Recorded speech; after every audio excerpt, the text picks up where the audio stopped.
এতিয়া যেহেতু তোমালোকক সমৰ্থ পৰ্টেলত এডমিশ্যন চলি আছে সো এডমিশ্যন চলাৰ সময়তে এটা নটিফিকেশ্যন ইতিমধ্যে আহিছে তোমালোকৰ ফি ৱেইভাৰলৈ যোনসকলে তোমালোকে ফ্ৰীত এডমিশ্যন কৰিম বুলি ভাবি আছা এই ভিডিঅ'টো তোমালোকে সম্পূৰ্ণকৈ চাবা আনকি এতিয়া তোমালোকক সমৰ্থ পৰ্টেলত যেহেতু তোমালোকক ৰেচন কাৰ্ড আপলোড কৰিব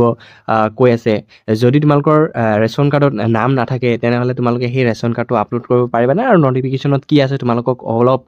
বুজাই দিবলৈ চেষ্টা কৰো সো ইয়াতে ধুনীয়াকৈ লিখা আছে যে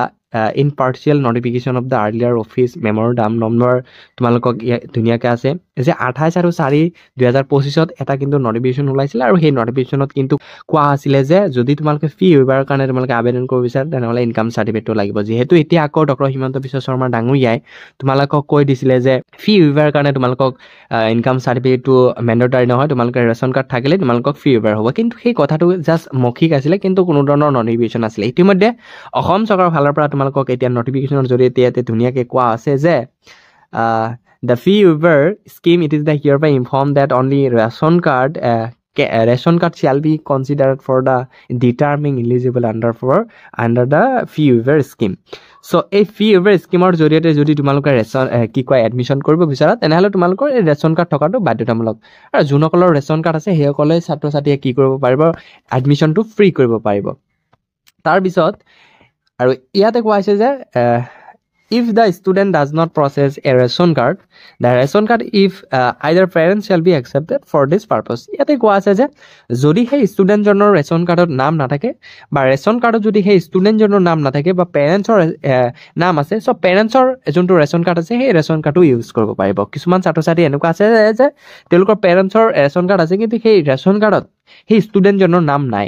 সো নাম নথকা ৰেচন কাৰ্ডটো তোমালোকে আপলোড কৰিবা আপলোড কৰিলে তোমালোকৰ এডমিশ্যনটো ফ্ৰী অফ কষ্ট হৈ যাব আৰু থাৰ্ড নাম্বাৰত কোৱা হৈছে যে accordingly the income certificate of the parents is no longer a valid document for the availing the benefit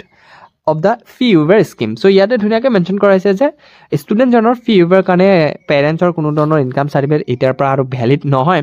so student জনে যদি ফ্ৰী এডমিশ্যন কৰিব খোজে কলেজত যদি ফ্ৰী এডমিশ্যন কৰিব খোজে তোমালোকৰ এই ৰেচন কাৰ্ডটো থাকিলেহে তোমালোকে কি কৰিব পাৰিবা ফ্ৰী অফ কষ্ট তোমালোকে এডমিশ্যন কৰিব পাৰিবা এইটো এটা ফাইনাল কল আছিল এইটো এটা ফাইনাল নটিফিকেশ্যন আছিল যেটো ডক্টৰ হিমন্ত বিশ্ব শৰ্মা ডাঙৰীয়াই মুখেৰে কৈছিলে যে ৰেচন কাৰ্ড আপলোড কৰিলে ষ্টুডেন্ট জনৰ কি হ'ব কি হয় এডমিশ্যন ফিজটো ফ্ৰী হৈ যাব সো কোনো ধৰণৰ নটিফিকেশ্যন নাছিলে ইতিমধ্যে তোমালোকক নটিফিকেশ্যনৰ জৰিয়তে ধুনীয়াকৈ মেনশ্যন কৰি দিছে যে ৰেচন কাৰ্ড আপলোড কৰিলে তোমালোকে এতিয়াৰ পৰা কি কৰিব পাৰিবা ফ্ৰী অফ কষ্টত তোমালোকে এডমিশ্যন কৰিব পাৰিবা আৰু যোনসকলৰ নাকি ৰেচন কাৰ্ড নাই সো তোমালোকে ইনকাম সাৰ্টিফিকেট দিলেও নহব কাৰণ ইয়াতে ধুনীয়াকৈ কোৱা আছে যে